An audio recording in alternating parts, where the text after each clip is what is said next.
having me again. I think it's probably about 5 years ago. I think I came to talk to you when you were still over at the motel.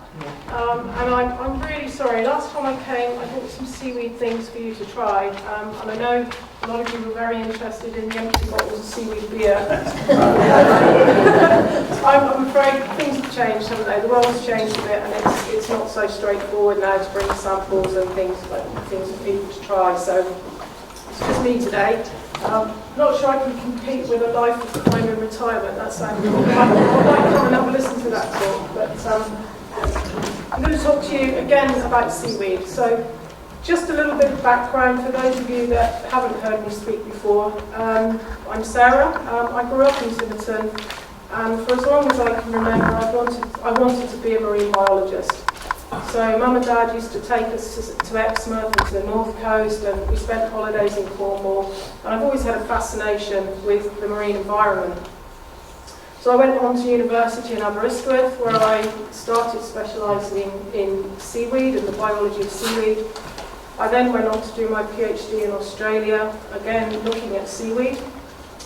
I actually worked for the Commonwealth War Graves Commission for a little while when I was working at the University of Portsmouth, but that was looking at green slime that grew on gravestones, so I don't think you'll be talking about that or listening to that in your talk. And then about 18 years ago, I started working for Cybercolloids, they're a company based in Ireland, and I moved to Ireland and lived there for a number of years working for them. Their primary business is actually in the food industry, and it's all about food texture. So using actually ingredients that come from seaweed, putting them into food to make them gel or thickening or to make them stable, or things like suspending herbs in salad dressings, that sort of business. But because a lot of the ingredients they were working with came from seaweed, they were also interested in what else can we do with seaweed. So I joined the company back then to principally look at what else is in seaweed, what can we do with it. And for the last 18 years or so, that's essentially what we've been doing. I've been based back in the UK now for 10 years, but we've been involved in a lot of EU-funded projects, and I didn't need to be in Ireland to work on those. There was a lot of travel involved, so I've been based. I'm now based back in Braunton in North Devon.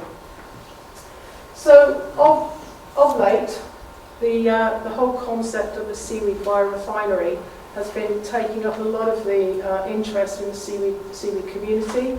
I'm going to talk to you a bit about what biorefineries are and explain some of the research that we've carried out. But just really to... hang on. There we go. What sparked the interest in biorefineries here in Devon is actually back at the end of last year, a new company called Algapelago have set up a seaweed farm in Bideford Bay. I'm not sure if you've heard about that here. Obviously it's local news for me because I'm up on the North Coast, but this is very exciting for me because they're now growing seaweed in Bideford Bay.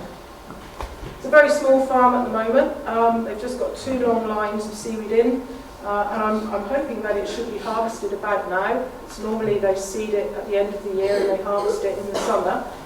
So I'm looking forward to finding out how well that's gone and how much seaweed they've grown.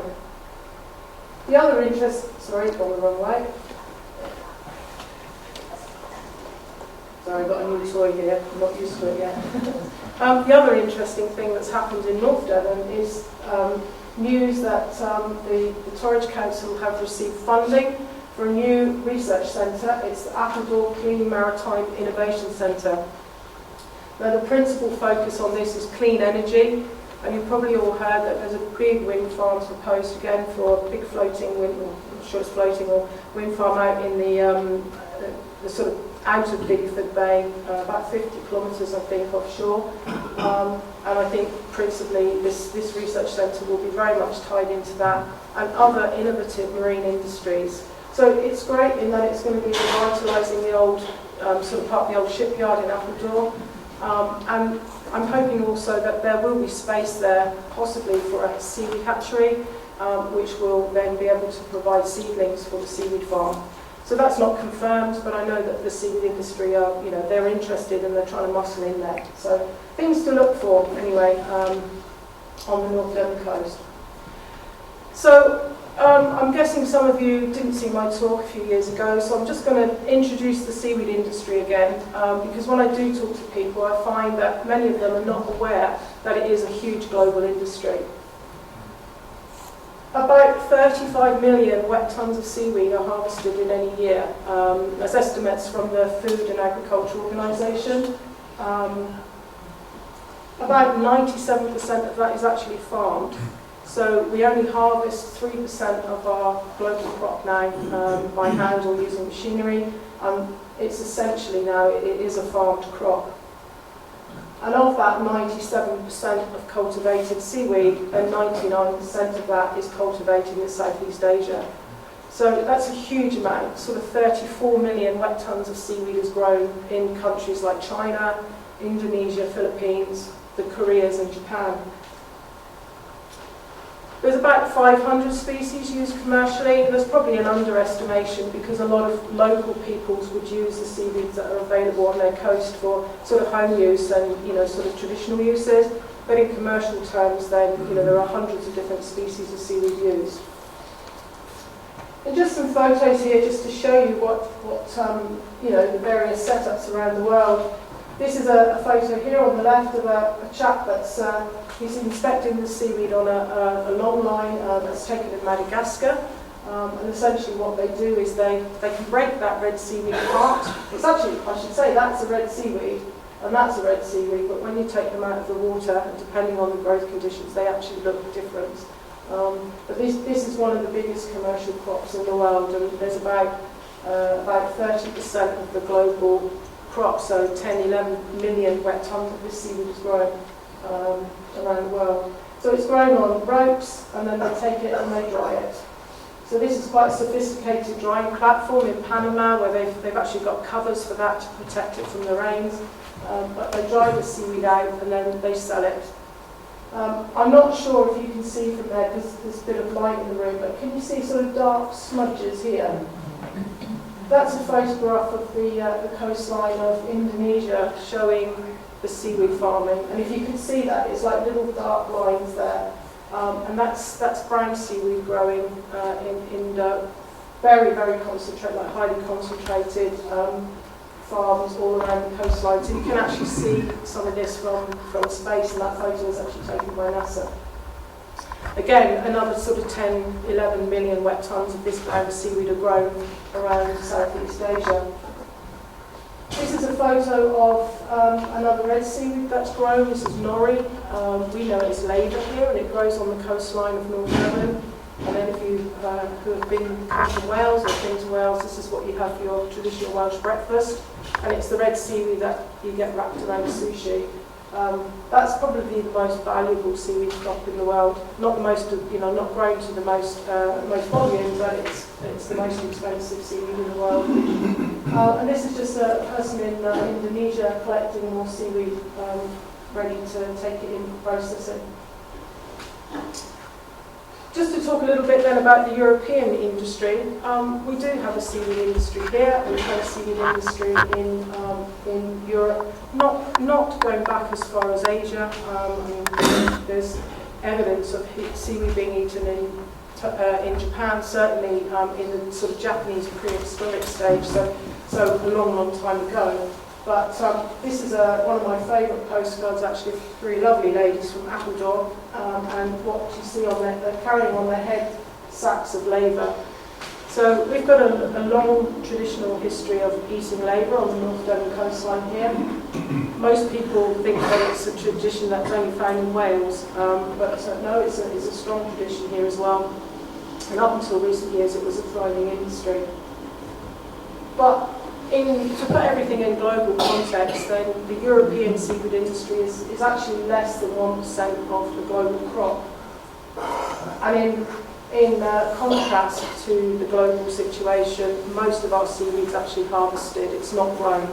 So around 85% comes from wild stocks. A lot of that's mechanically harvested, and I'll show you some photos later on. but it's still hand cut. Certainly in Ireland, where cyber colonies are based, there's a whole raft of people that go out and cut the seaweed by hand. It's back-breaking work, it's heavy work, and as you can imagine, it's dying out because nobody really wants to be doing that these days. The biggest producers of seaweed in Europe are Norway and France. They're allowed to mechanically harvest, and they harvest lots of, or large volumes of big brown seaweeds. They're the big leathery ones that you see washed up on the beaches, and most of that is processed for industrial use. And in the UK, we do harvest. Most of the seaweed is actually harvested in Scotland, but small amounts around the coastline elsewhere. But in any one year, we probably don't harvest more than about 20,000 wet tonnes. So very small amounts, but still, it's, you know, relative terms, it's a good industry. And just some photos then of the European setup. So this is a photo here on the left of it's a massive rake, and it's the sort of equipment that's used to harvest the big brown seaweeds in France and Norway.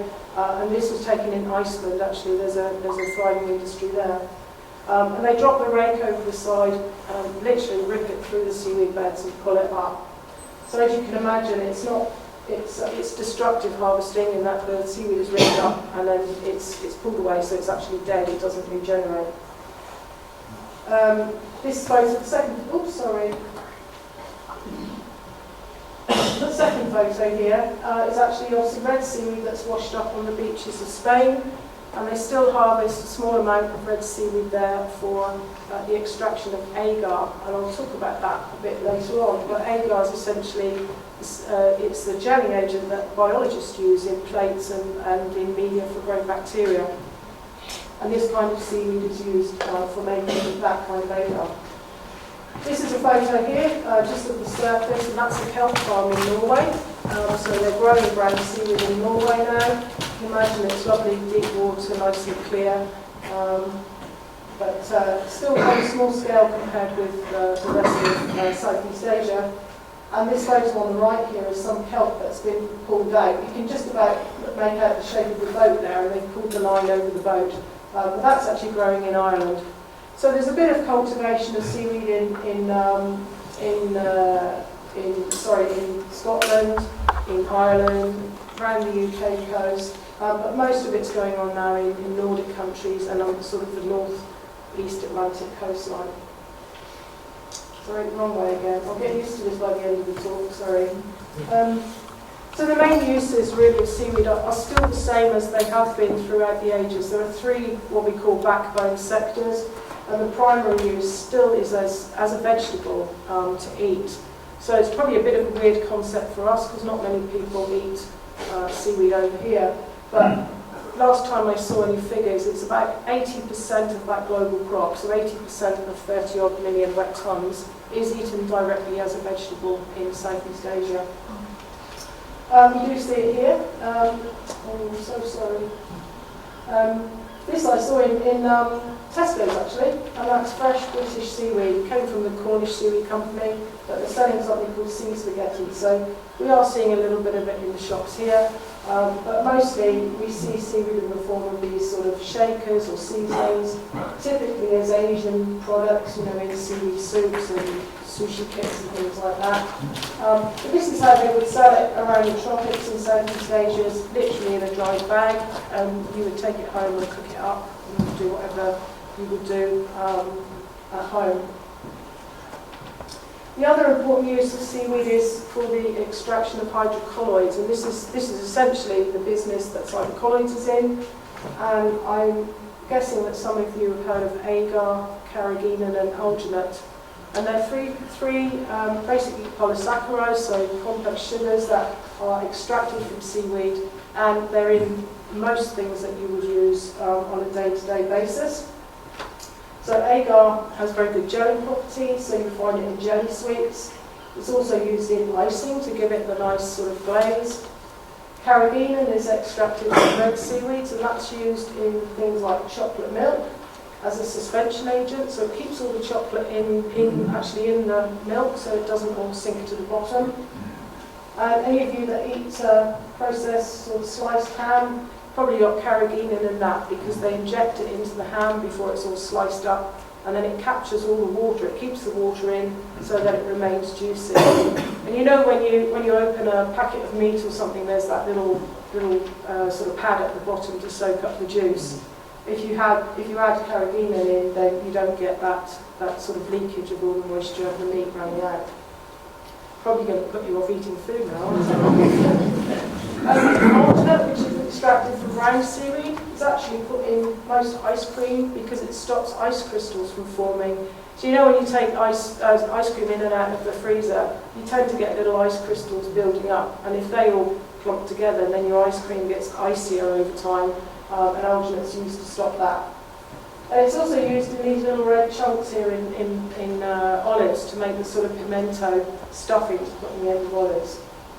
And we also see hydrocolloids used in lots of other uses. So carrageenan is used in toothpaste as a thickener. It's used as a gelling agent in pet food. And you'll find it in all sorts of things like industrial uses. It's used in textiles, it's used for paper coatings, it's used in welding rods, and lots of other things. The third most important use of seaweed is use as in agriculture and horticulture. So over eons we've been pulling seaweed off the beach and putting it on our veggies or putting it around our roses. And that's because it's full of lots of good things, lots of good nutrients to make plants grow. But obviously these days there are a lot of products now. And you go to your local garden centre and you'll find grow bags with seaweed extract in. You'll find tomato feed based on seaweed, so a lot of bespoke products now, not just seaweed meal. It's also used a lot for animal feed, not just for sort of farm animals, but quite sophisticated blends are used for racehorses, for exotic pets like llamas, things like that, alpacas, and it's used a lot now for fish feed as well. So, having given you a bit of a background into the seaweed industry, I suppose it would be good, really, wouldn't it, to give you a definition of a biorefinery. So, the concept of biorefineries obviously come off the back of the sort of petrochemical refineries, where we have oil refineries, and the whole purpose of a biorefinery is to convert biomass or organic matter into a variety of different end products, which could include fuel. I mean, that was probably the driver for all of this, looking at different biomass resources for producing biofuels. But typically, you produce a lot of different products. You would use lots of different technologies coupled together to give you those different products.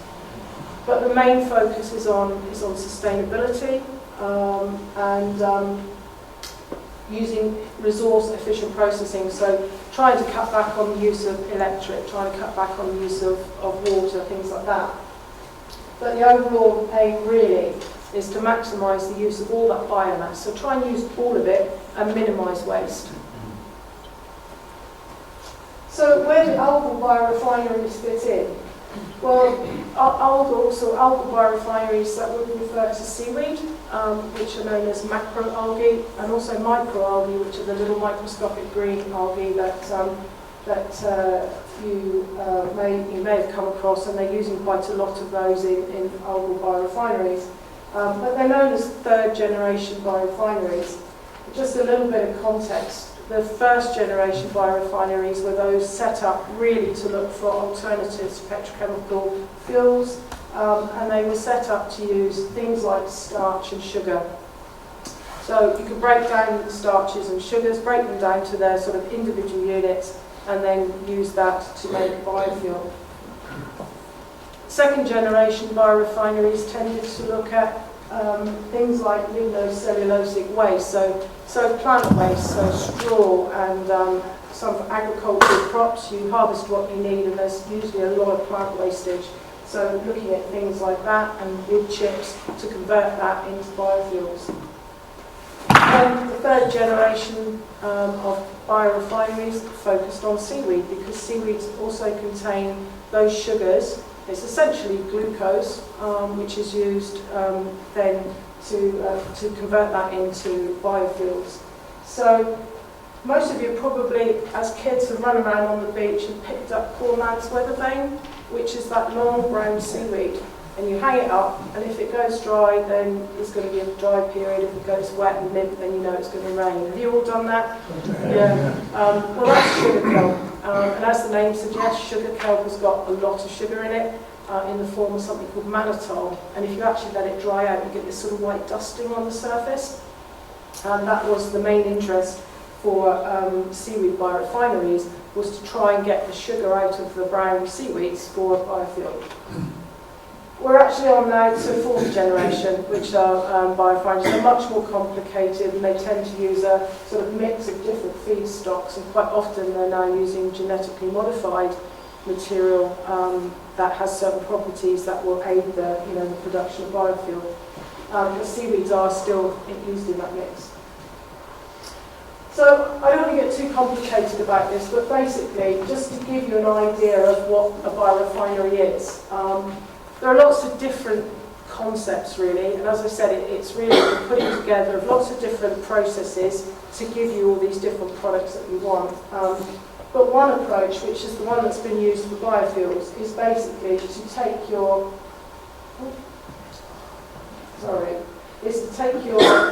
seaweed, and then you basically break it up, mash it right up, turn it into a pulp, into a soup, with everything in that you need, and then you extract the different components.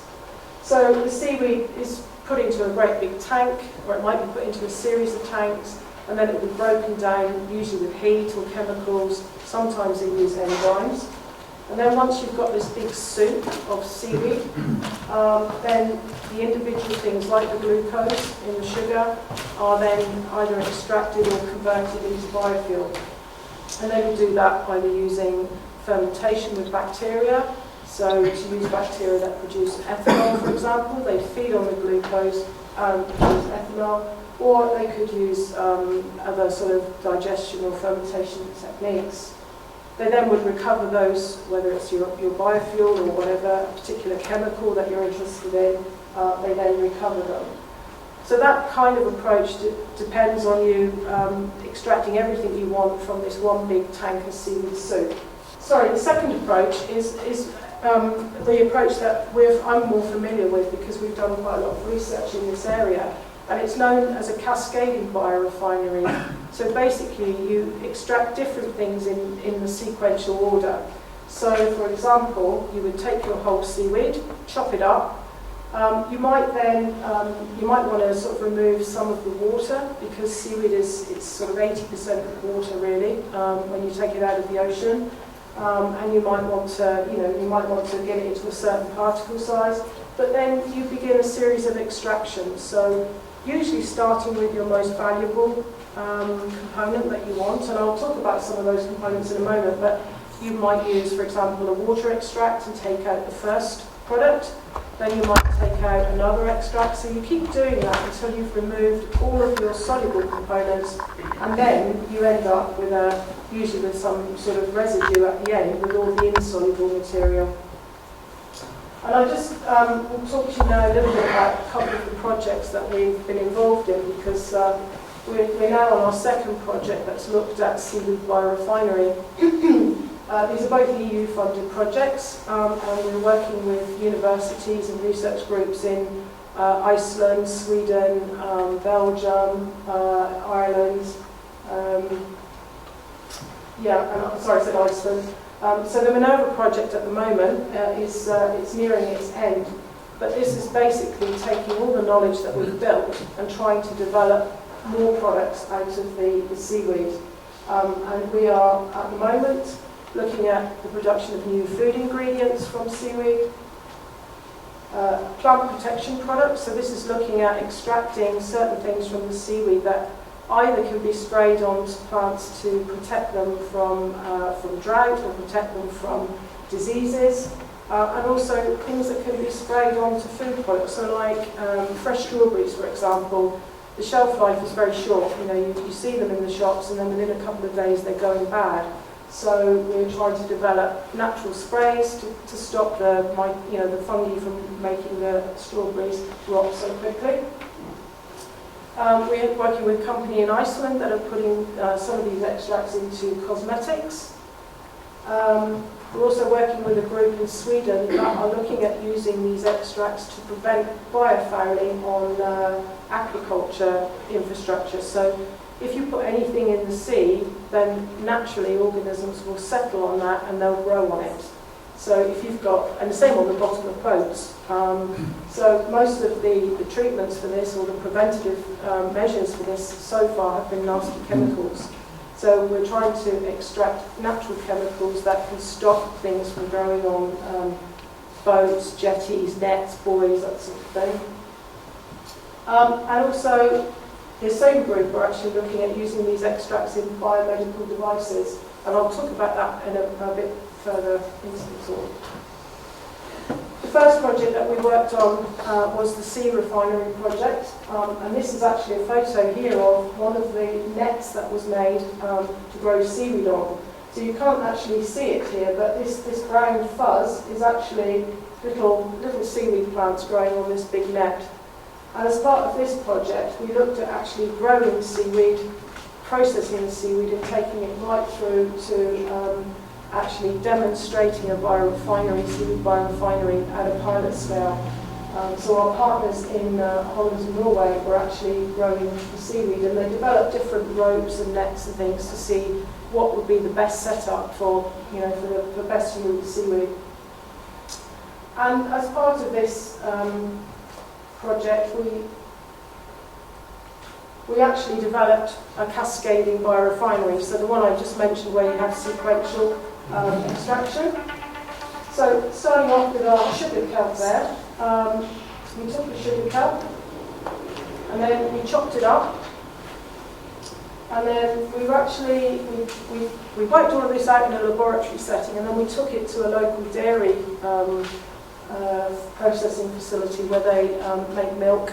Because there were no biorefineries set up at the time, so we had to improvise. So we went to a great big dairy processing unit, and you can see there that we're actually using a forklift there to load the seaweed in, because I think we dealt with half a ton of seaweed at this stage. Goes into a big vessel here, heated vessel, and you can see these weighing plates underneath, because we had to work out exactly how much seaweed we were putting in and how many different extracts we were getting out. And then we did our first extract.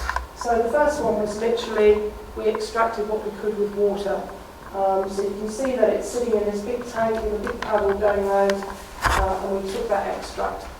So we drained that off, and then what we did was we put in some more water, we changed the temperature, and we added something to change the pH, and then we ended up with a second extract. And you can see that they are very different in colour, and that's because we're extracting different things. So that's the principle really of a cascading biorefinery. So you keep extracting using different techniques until you've got everything out of the seaweed that you want. Then when we had our different extracts, we had to filter them. So we used a lot of various different bits of equipment to filter them, and we ended up with some very nice extracts. Now you can see that they're still coloured, because this particular process, we didn't do anything about removing the colour. But also at the end of this process, we ended up with this, which is all the insoluble material that had not been extracted. So at this stage, it was roughly about 50-50. So we managed to get rid of about 50% of the seaweed as liquid extracts, and 50% of it was left as biomass. So what are the interesting components then? So what is there in seaweed that we were interested in? What do we want to extract? So just a little note here really, that it depends on the seaweed that you use. Obviously they're all different, so different seaweeds contain different things.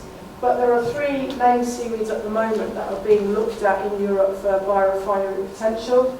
These are the sugar kelp that we've been looking at, because that's the only seaweed really that is grown in any quantity in Europe. And you can imagine if you're going to set up a factory to process seaweed, you've got to have a decent amount of it. You don't want to be setting up a factory for just a small amount.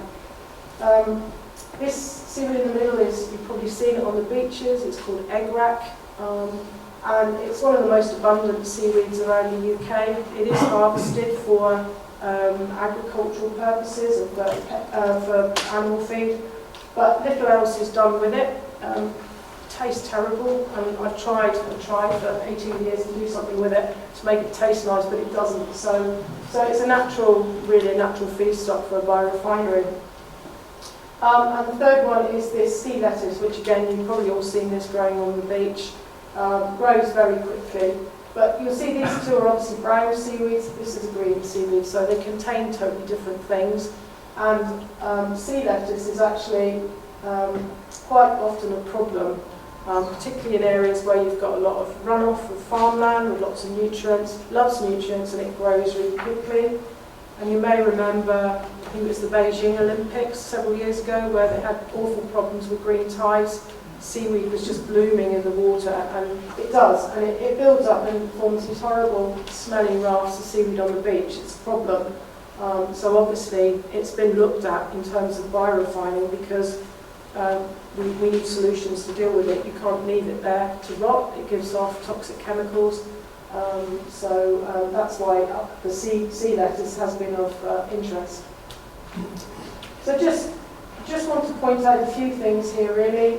So we've got our typical content here of brown seaweeds and green seaweeds. So it's you can see there's a range there. That's because these things vary tremendously, and that's one of the key problems with a biorefinery, is that if you harvest a seaweed, for example, in winter, it might be totally different to a seaweed that you harvest in spring or summer. And if you harvest on the north coast of Devon, it would be different to harvesting on the south coast of Devon. So you're dealing with a natural material that's very variable. So if you want to extract a certain thing, then you have to be very careful about what you're using, because you might have 10% of it at one time of the year, you might have 50% at another time of the year. So it's a challenge to balance all of that. But really, most seaweeds in general are made up of a high percentage of polysaccharides. So this is all the sugar materials, and we have soluble components here. We have insoluble fibre, so seaweed actually contains dietary fibre, and the alginate, the agar, carrageenan I mentioned are also classed as fibres. And they also, like plant, terrestrial plants, they also contain cellulose. The cellulose is interesting because it's basically made up of lots of glucose units, so you can break that down, and it has interest as biofuel material. The next big component really in seaweed would be the minerals. You all know that seawater is salty, and seaweeds just sit in that water and they soak up everything around them. So they've got very high content of minerals, and it's usually very balanced, and usually got lots of trace elements and things. So they're a rich source of minerals. They're typically low in protein and fat, although some of the red seaweeds can actually be about 40% protein, so they're a very good source of protein. And the other thing mentioned there is the polyphenols. So these are the antioxidants. And you can see here that brown seaweeds can actually have quite a high concentration of antioxidants or polyphenols in them. So two of the first things that we would extract from a brown seaweed, and that you would have seen those in our first extract that we made, are things called mannitol and laminarin. And these are sugars, and mannitol is actually the white substance that you see on the surface of sugar kelp. And it's the first thing really that the seaweed makes. When it photosynthesizes and makes food using sunlight and carbon dioxide and nutrients, it produces it produces mannitol essentially. And mannitol is then converted into laminarin, which is then moved around the plant. And these are the sort of growth substances really that you find in seaweeds. And I've just put this little graph in here to show you, because it kind of explains what I said about seasonal variation. You can see here that the green line here is the change in mannitol content through the year in a sugar kelp. It's just an example. And the blue one here is laminarin. And you can see here that there's a definite peak in the two of those. So if you are interested in either of those components, then it's important really that you harvest them at a time when they're at their maximum, because you don't want to be harvesting them in winter when it's low. You'll need a lot more material to get out the same amount of mannitol. So this is one of the big challenges really for a biorefinery, and not just for seaweed, it's in general for any natural organic matter that goes in. But why are these things important? Well, this is a photo of my colleague actually. He's standing in a shop in Russia, and this shop is actually on the site of the first seaweed biorefinery. So the Russians have been doing this for a long time. They've been harvesting brown seaweed, and they've been extracting different things from them. But the key thing they have been extracting is mannitol, and they use that to produce, it's like an antiseptic that they use for wound healing, whereas we would use iodine, they use mannitol. So you can imagine during the war years and things, it was very important. So they were extracting huge amounts of mannitol, and then realised they had all of this waste material. So over the years, they've developed processes now to extract different things. They're making alginate from it, which is the food ingredient. They're making cosmetics. They're making horticultural products, so liquid extracts. They're doing animal feed, and of course they're mannitol as well. And they use all of the seaweed and they sell it in local shops. So it really is, it's a fantastic example of a biorefinery, because there's no waste, there's no excessive transport of all this stuff, it's used locally, and all the products are used to benefit the local environment. Mannitol is also important, as I mentioned, because it's a precursor of laminarin, and you can break laminarin down to get glucose. So laminarin is a beta-glucan. So for those of you that have your porridge in the morning, you know all about beta-glucan. It's good for your heart, but it's rich in glucose, so you can actually use it to produce bioethanol. So basically the seaweed's all mashed up, and then it's fermented, and the bacteria that ferment it produce ethanol. And this ethanol has actually been used as a biofuel additive. So we're all familiar with E10 now. The E10 in our fuel is it's an additive that's put in, it's ethanol. It's 10% ethanol is added to the regular petrol mix to make the fuel go further and make it cleaner. And it wasn't so long ago we were all driving around with E5 petrol. Now most of us are on E10. And so you can actually substitute that additive out for seaweed ethanol. And I think the whole biofuel story is quite controversial. There are people that are pro, people that are against, and I think seaweed might form one part of the solution. So it's not going to be the whole story, but definitely there's potential there. And maybe, who knows, we might move on to E20, I don't know. There are engineers here that probably know more about these things. But definitely seaweed in biofuel. Okay, so then moving on to our second extract that we took out, and this is normally to take out some of the bioactive polysaccharides. When I mean bioactive, it means that they've got some kind of health benefit or some sort of health promoting property. And one of the main ones in brown seaweed is something called fucoidin. And we're becoming more familiar with it here. But this photo is actually of a little drink that you would find in Japan. The Japanese have been drinking fucoidin for decades, and you can actually buy it in vending machines. It's that popular. There are hundreds and hundreds of different brands, and it doesn't taste very nice. But they take their fucoidin shot every morning, or on the way to work. They buy one from a vending machine in the street. So it's got lots of properties, and I mean most of the it's antioxidant, there are anti-cancer potential, anti-inflammatory potential, anti-vermifuge, so it's good for treating things like intestinal worms. So most of the anti-somethings that you would see, then fucoidin has demonstrated effect in that area. There are a few companies now producing it in Europe, but it's mostly going into face creams and things for anti-wrinkle and things like that.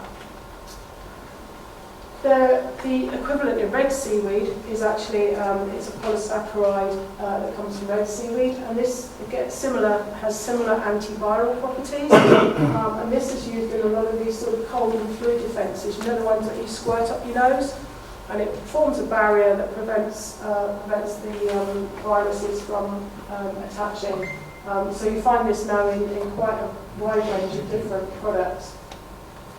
And actually, a couple of years ago, when we were trying desperately to find treatments for COVID, then there was a lot of research looking at the anti-COVID effects of fucoidin, and there were several studies that actually demonstrated that it did actually work very well against the virus.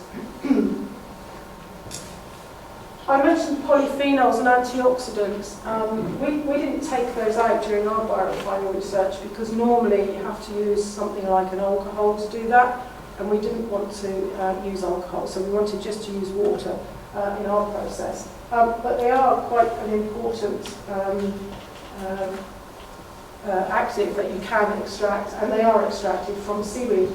And these lovely little creatures here are blue ray limpets. They're tiny, tiny little things, and they actually live on the surface of the big brown seaweeds. And you can see here that they're making quite a mess of this seaweed. They're eating it away and burrowing in.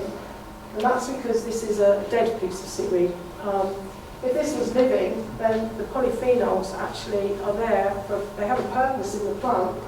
They're there as grazing deterrents. And they taste horrible. They taste horrible to us, they taste horrible to blue ray limpets, and it stops other animals from eating the plant. But these are some of the things that we're focusing on in our Minerva project to see whether they can actually work as anti-fouling, for anti-fouling defence. So if we take extracts of polyphenols on and paint them on these different plates here, does it stop things from growing? So I don't have the results of that yet, but keeping fingers crossed. Polyphenols are also quite interesting because they also have demonstrated effect in, well, we say fat busting, but they are used in a lot of supplements now for weight management. Because what they do is they hamper the enzymes that break down fats and sugars in our body. They stop that happening, so we don't digest them, and they just pass through the system.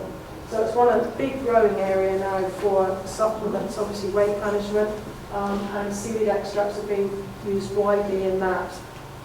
And I don't know if any of you have heard the story about feeding seaweed to cows to stop them from burping. But cows actually are one of the biggest producers of methane in our world. So obviously they have huge implications for global warming, and we're trying to stop our cows from burping so much, and also they release gas at the other end. And some scientists in Australia actually fed red seaweed to cows, and they managed to reduce the methane production by 99%, which is just phenomenal. So obviously everybody's jumping onto that bandwagon now. You can actually buy steaks in Australia that are fed on low methane of food. The steaks come from cows that are low methane producing. But the science behind that is not played out yet. So we know that it works, it stops cows from burping, but what does it do to the cow, and what does it do to the meat, and then what does it do to us eating the meat? So those studies are still being carried out. But I think more relevant to us is actually the polyphenols from brown seaweed have the same effect. And they're not so efficacious, so you can't achieve 99% reduction in methane, it's more like 40-50%, but that's still huge reduction in the amount of methane. And our cows have been eating seaweed for decades or hundreds of years, so we know the impact of eating polyphenols. So it may be that we don't actually focus on these red seaweeds, we focus on the brown seaweeds for a similar reason. So those are just some examples, some of the liquid extracts or soluble extracts that we could take out of seaweed. But then we're left with this residue at the end.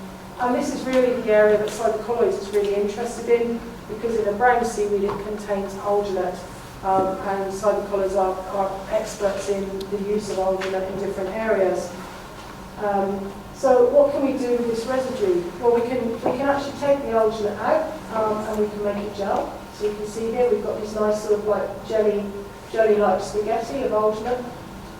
We can turn it into a film, and this is actually mixed up with other ingredients, and this is like a basic formulation for a face mask. So we can make those sorts of films. And we can also make very thin films. And I'm sorry, it's not best of photos, but you can see that that's very, very thin film made out of basically the waste from the seaweed. And just to show you what is possible, this is my colleague holding up a piece of bioplastic that's been made from seaweed, and you can't see it. It's basically lying there. You see how lovely and clear it is and nice and thin. So that's bioplastic made from seaweed. These are also bioplastics made from seaweed. So you can make it into flexible wraps, you can make it into sort of solid pre-formed cups and trays. And these are some commercial products that are on the market now using seaweed. And you may know of these guys here. They're called No PLA. I don't know if you remember several years ago in the London Marathon, they were giving out Lucozade in little edible capsules. And it's basically one of these. It's one of these these are edible. So you can have the drink, and then in theory you can just eat the pod as well. And if you don't eat the pod, then the pods are all fully biodegradable. And these guys, they're even putting whiskey in them now, so they're doing very well. These are sauce sachets. Can you imagine the amount of plastic waste in takeaways, with those little sauce sachets? So now, like I said, even if you don't eat the gel, then it's all biodegradable. So great company. And then Oceanium are a Scottish company. They're making a range of different health products, but they're also making different bioplastics. And I mention them because they actually do have a biorefinery. So they have a pilot scale one, but outside of academic institutes, I think they're the only seaweed biorefinery in the UK at the moment. And if it all works, I can show you a little video of those later. I guess you've all heard of 3D printing now and bio inks, but these are basically 3D printed scaffolds that are made with alginate that's extracted from seaweed. And alginate and cellulose are two of the main components that they use in these structures, and of course seaweed has them both. So again, the partners that we're working with on the Minerva project are experimenting on 3D printing these little patches. And they're used, it's amazing, they're used for regenerating tissue. So they can put live cells in these structures, and then they can use it for wound healing. It's the same sort of concept that's being used for growing organs and things like that, but basically skin regeneration. And also there's the potential to put the bioactives that we've been extracted into these things as well. So you could make a skin patch that has anti-inflammatory properties, for example, or antibacterial properties. So it's such an interesting world, and you can't really see it very well, but this is the way that they make the ink, as they call it, and print into little patches. But this sort of concept, 3D printing, is being used for a whole range of things now, even for bioplastics. They're making sort of the arms of sunglasses out of seaweed bioplastics. We're making fake leather. You can buy training shoes, handbags, all of these things out of eco materials, bio-based materials that have seaweed in them. And just very quickly to mention protein, I said at the beginning that some seaweeds have got quite high protein content in them. There aren't any seaweed-derived proteins on the market at the moment, but there's obviously an interest in this. At the moment we're going through a protein transition, so we're going through this massive shift towards plant-based food. I mean, you see plant-based on everything now. I mean, they're even advertising cleaning products now, aren't they, with plant-based on the front. So in the consumer world, it's a huge driver to say you have plant-based on your product. And protein is obviously, growing protein in the form of animals is actually one of the most energy consumptive industries in the world. The actual conversion of protein from plant to animal, it's expensive in terms of the cost of doing it, and also in terms of the amount of protein, plant protein it takes to make 1 gram of animal protein takes many grams of plant protein. So why don't we just eat the plant protein? That's one of the arguments. So a lot of work going on in this space, but obviously protein could be extracted in a biorefinery also. And then this is just to show you some of the work that we've been doing at cybercolloids with that residue. And we've been turning, this is basically the seaweed that was left. It's been dried and we've converted it into a powder. And then this powder is basically a fibre. So it's a bit like oat bran or oat fibre, or some of the fibres that you add into your food. And we've been putting it into different food products. And there's a growing trend now to move away from using things like the alginate, carrageenan and the agar, because they are actually E numbers, they're food additives. So on the label they have an E number, whereas if we were to add seaweed fibre, it doesn't have an E number, so it makes your food label look cleaner, and people that are conscious about consuming nasty food ingredients are more likely to buy something with seaweed fibre on it than something with an E number. So we've been experimenting, and you can see that we can make gels, albeit these are coloured, because we haven't taken the colour components out, but we could make clear ones. So we can make gels with it. And if you remember back at the beginning, I showed you a picture of olives with the little pimento stuffed in the top. This is essentially that pimento made with seaweed fibre, not with alginate. We've put it into a muffin to control the water in the muffin, to control the moisture of it. So obviously when you bake things, the moisture comes off in the oven, and if you add fibre, it traps all the moisture in the food. So you can see that we've got a nice looking muffin, and it's nice and it's risen. And bearing in mind the colour of the seaweed, these sort of baked products are not highly coloured. One of the big problems with seaweed is that it can be coloured, and it can have a very marine smell to it and a taste to it. But we're finding it's not coming through in these products. Not a very inspiring photo, but this is a picture of a chocolate cream. And a lot of bakery products, when you put them in the oven, you don't want the jam or the cream to boil out, because it squirts out and then it goes black and horrible, doesn't it? So what generally happens is that something like alginate is added, or pectin. You probably will have heard of pectin from fruit, and that stops jam and cream from boiling out. So you can see that it stays, if you've got a chocolate donut or something, it stays nice and firm in the middle. This is like a fish ball. So it doesn't look very appetizing at the moment, but you've probably seen that there are many products in the supermarket now that are plant-based meat. The next phase is obviously plant-based fish and plant-based seafood. So developing a fish ball that has no fish in it it's quite topical at the moment, so we've managed to do that. And this is a veggie burger with seaweed fibre in as well. So again, it looks just like a normal veggie burger off the shelf. So I hope I've shown you a little bit of the potential really to use seaweed, to process it and use it in different products, whether it's food or cosmetics or health products. But is it a reality really? Are we going to see biorefineries, seaweed biorefineries around the UK? Is it something that is it going places, Group? I mean, will you be going to a seaweed biorefinery in a few years' time? Don't think so, not quite yet. As I mentioned, there is a functioning biorefinery in Scotland. It's very small scale at the moment. It's just demonstration scale, showing that the principle is sound and that they can produce different products. And they've actually just received a large amount of funding, so they're hoping to scale that up.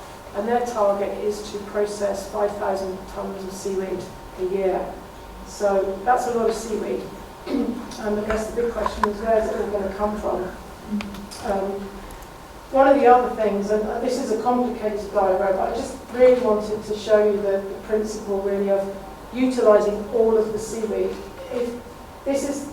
what we know as the seaweed value chain at the moment. And at the bottom here, we have all of the low sort of bulk volume, so big volume, low price things like animal feed, horticultural extracts, things like that.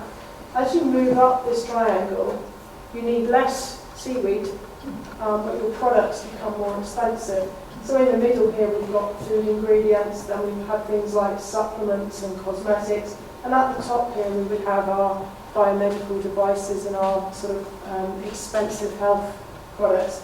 So these products down here, you're talking of tens or hundreds of pounds per tonne. Up the top here, you're talking of thousands of pounds per kilo. So a big difference in the cost or the price of your product, and also in the amount of seaweed that you use. And this is one of the things that you have to think about if you're going to totally use all of the seaweed. Things like the alginate, lots of alginate in seaweed. We saw on the table that it could be 30%. You need a lot of those products down at the bottom end of the triangle, which means you're going to have a lot of seaweed. And then that means also you're going to have a lot of these expensive products at the top. And is there a market for that? So you need to be flexible in the way that you're processing, because you can't just probably use the same process all year through. You need to use different processes to match your market. And actually, for the likes of biofuel and bioplastics and things like that, the bottom of this triangle doesn't really represent where we need to be, and we actually need to be down here. So we need to be producing many, many more tons of seaweed at a much, much lower price. And we're not there. We don't have that seaweed available at the moment. So this phase of the triangle is not possible at the moment. So I say again, where will all this seaweed come from? Wild harvest is not possible. It's not a possibility for the UK, certainly. This kind of harvesting, as I mentioned, it's destructive. So it happens in places where there's a lot of kelp. So Norway, France, Iceland, they have massive reserves of this seaweed. And the big companies up there that are harvesting, they'll tell you that the amount of seaweed that they rake out in a year is not as much as is naturally lost during storms and things. I mean, that's their selling point in the way they justify this, but we can't just increase the amount of wild harvest, because these seaweeds, once they're ripped out, they're dead. It's a bit like a forest. If you chop a tree down, new ones grow up, but that takes time. So wild harvest is probably not going to happen. And added to that, we're not allowed to mechanically harvest kelps in the UK or Ireland. We are allowed to mechanically harvest egg rack, which is the other one I spoke about. And this is a photo of a company in the Hebrides in Scotland. And this is basically, it's a hair cutter, because all it does is it goes along and trims the top of the seaweed, and then that quite happily grows back. So they've got a massive area, and they harvest, they move around their area and give it 7 years in between, so that they're not damaging the natural crop. But that's not sustainable either, because we can't have all of these big areas of harvesting and leave them in between cutting. It's not going to work. As I mentioned before, we talked about the green tides and the nasty piles of sea lettuce building up. In other parts of the world, they have brown tides, and this is a photo taken in the Caribbean. And this here is all washed up brown seaweed. And you can imagine, can't you, going on holiday to the Caribbean and turning up and your beach looks like that. It's a big problem. There's a lot of it, and obviously in the climate over there, it tends to break down really quickly. So it's very smelly, it's not very nice, and it's causing a big problem for tourism. So there are companies in the Caribbean that do have seaweed biorefineries. They're taking this biomass and they're mostly producing things like horticultural extracts, but also textiles and bioplastics and things like that as well. So just to show you how extensive it is. And it's not just on the beaches, it's in the shallow water as well. Have you heard of the Sargasso Sea, probably? Yep. Well, this is a floating brown seaweed, and it starts off on the sort of west coast of Africa, and it circles all the way across the ocean, around the Caribbean and back. So it's this massive, big floating raft of seaweed. And depending on the weather conditions, a lot of it gets washed up in the Caribbean. But we don't have access to that either. So really, to fuel our biorefineries, we're only going to get seaweed from aquaculture. And at the moment, we're only farming sort of tens of tons of seaweed in the UK.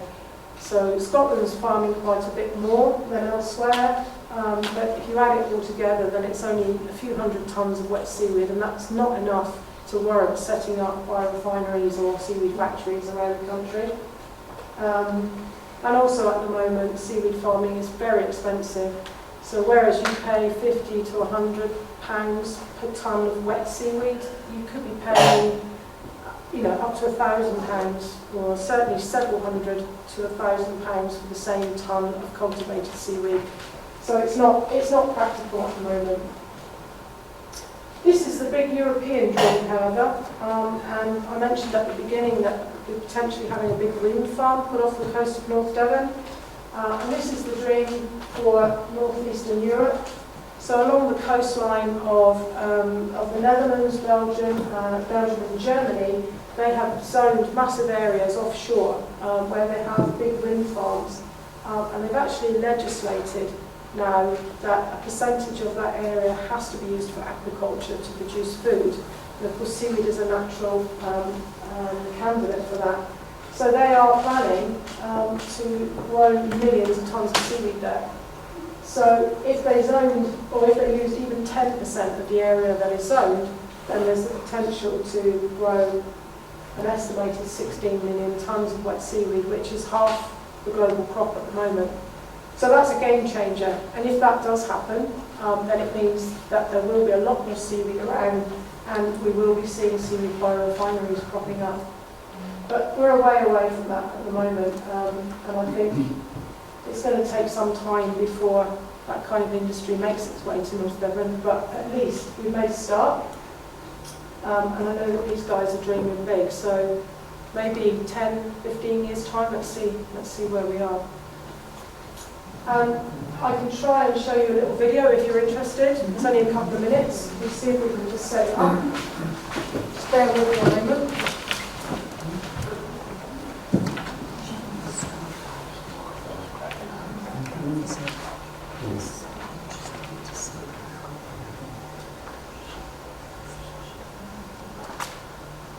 See if my phone will work and well enough to do this. You're not going to be able to hear it from there, but...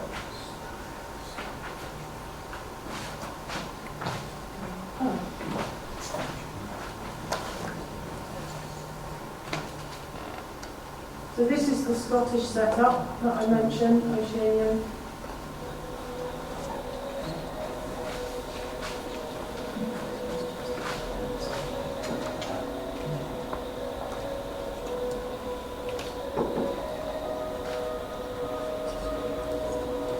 So that's sugar kelp.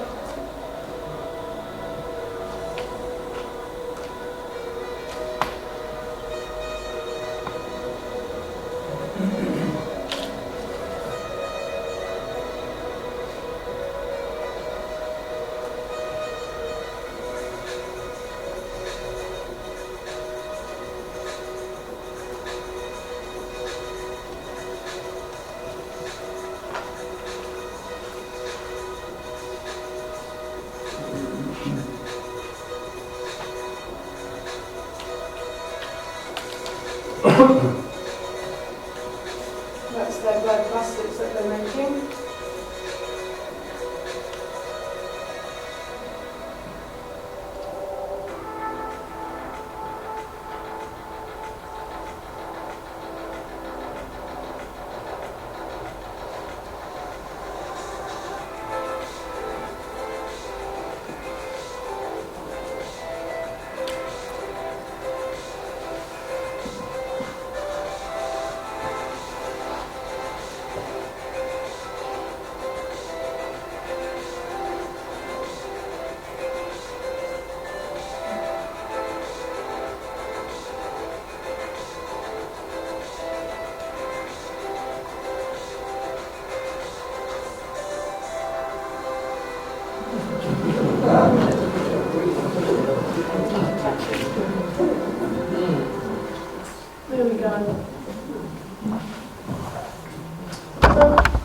know a little bit more about seaweed now, and a little bit more about biorefineries. And yeah, any questions?